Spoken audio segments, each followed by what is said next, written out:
You are warmly welcome to Saman Yapa YouTube channel.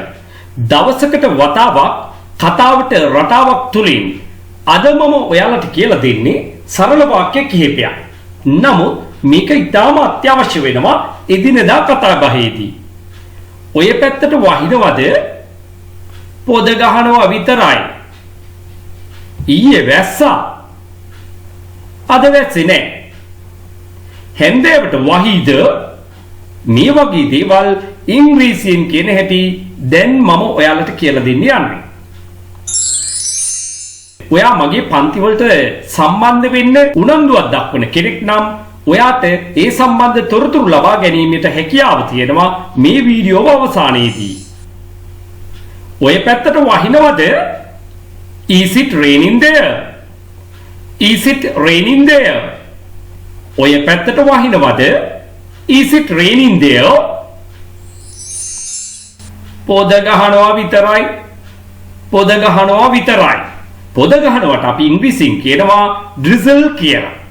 අන්න ඒ වචනේට ing එකතු කිරීමෙන් drizzling නිර්මාණය වෙනවා. drizzle පොද වැස්ස, ඒ වගේම පොද ගහනවටත් කියනවා. It's just drizzling. මෙතන just කියන වචනේ එකතු කිරීමෙන් විතරයි පමණයි කියන අර්ථය ගන්නවා. It's just drizzling. පොද ගහනවා විතරයි.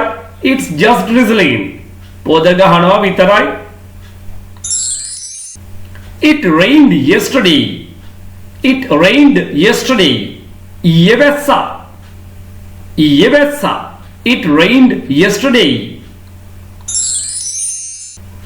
අද වැස්සේ නෑ.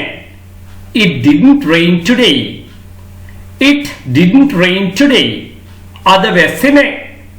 It didn't rain today. හැන්දෑවට වහිද? Will it rain in the evening? Will it rain in the evening? බලන්න මෙතන උච්චාරණය කරන හැටි.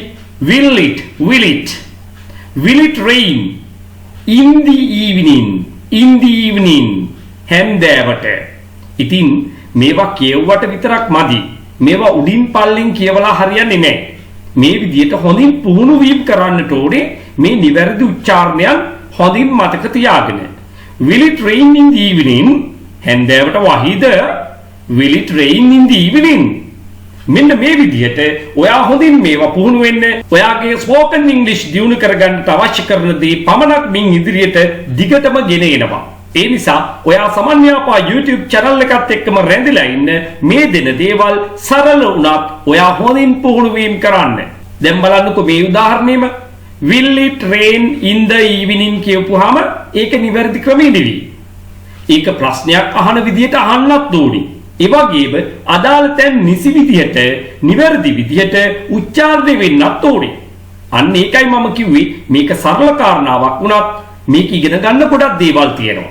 ඒ නිසා කරන ටික පොඩි වුණත් හරියටම කරන්න ඔයා ඉගෙන ගන්න ඕනේ. Will it rain in the evening? Will it rain in the evening? හැන්දෑවට වහිද? Will it rain in the evening? මෙන්න මේ විදිහට කීප සැරයක් මේ වීඩියෝව මුල ඉඳන් නරඹන්න. හොඳින් පුරුදු වෙන්න. ඉක්මනින්ම ඊළඟ පාඩමින් මම ඔයාව හමු වෙන්න එනවා. So thank you everyone. Bye for now.